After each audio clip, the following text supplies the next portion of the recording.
படிச்சு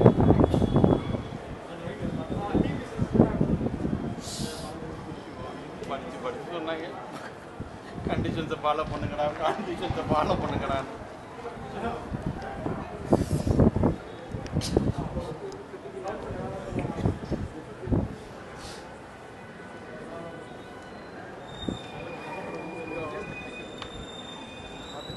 இப்போ அதோட நின்னா சரி.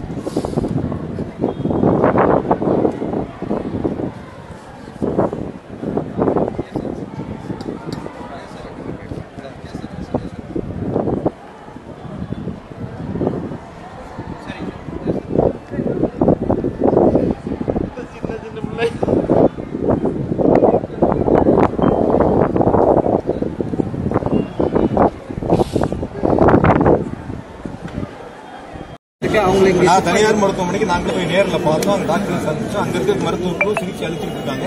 அவங்களையும் பார்த்து அவங்ககிட்ட சொல்லிட்டு வந்திருக்கோம். எந்த சிகிச்சைகள் இருந்தாலும் சரி, தனியார் மருத்துவமனை அனுமதிக்கப்பட்டவங்களுக்கு அவங்ககிட்ட எதுவும் கட்டணம்லாம் வாங்காதீங்க, நாங்க பாத்துக்கலாம்னு சொல்லியிருக்கோம். தகுந்த சிகிச்சை கொடுத்துருக்கோம். உயர் சிகிச்சை தான் கொடுக்குறாங்க.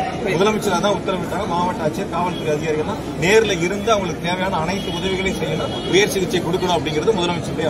குழந்தைகள் நிறைய பேர் இருக்கிறத பார்க்க முடியுது. அவங்களுக்கு சிறப்பு சிகிச்சைக்கு எல்லாருக்குமே தனித்தனியா சிகிச்சை, எல்லா சம்பந்தப்பட்ட குழந்தைகள் சம்பந்தப்பட்ட மருத்துவர்களும் இப்ப பணியில் இருக்காங்க.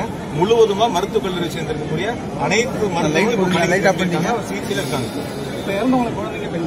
இருக்காங்க. மொத்தம் 31 பேர் இருந்திருக்காங்க சார். கொஞ்சம் குழந்தைகளும் இருக்காங்க, பெண்கள் இருக்காங்க. அதனால இப்ப அது சம்பந்தம் இப்ப பாத்துட்டு ஏன்னா தொடர்ந்து இப்ப சிகிச்சை கொடுத்துட்டு இருக்காங்க. எந்தவித மீண்டும் கூடுதலாக எந்தவித உயிர் சேதம் ஏற்படாத அளவிற்கு மாவட்ட நிர்வாகம், அரசு மருத்துவமனை, மருத்துவக் கல்லூரி மருத்துவமனை விரைவாக சிகிச்சை கொடுத்துருக்காங்க.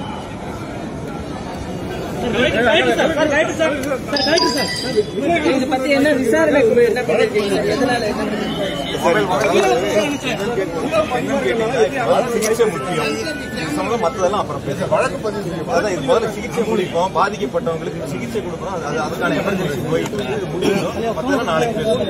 முதல்ல இது ரொம்ப உயிர் காக்கிறது ரொம்ப முக்கியம். முடிச்சுட்டு அப்புறம் பேசுவோம். காவல் கண்காணிப்பு மாவட்ட ஆட்சியர் இருக்காங்க, எல்லாம் உயர் அதிகாரிகள், ஐடி இருக்காங்க, எல்லாருமே இருக்காங்க. அதனால கண்டிப்பா அதுக்கு வேலைகள் நடந்துகிட்டு இருக்கு.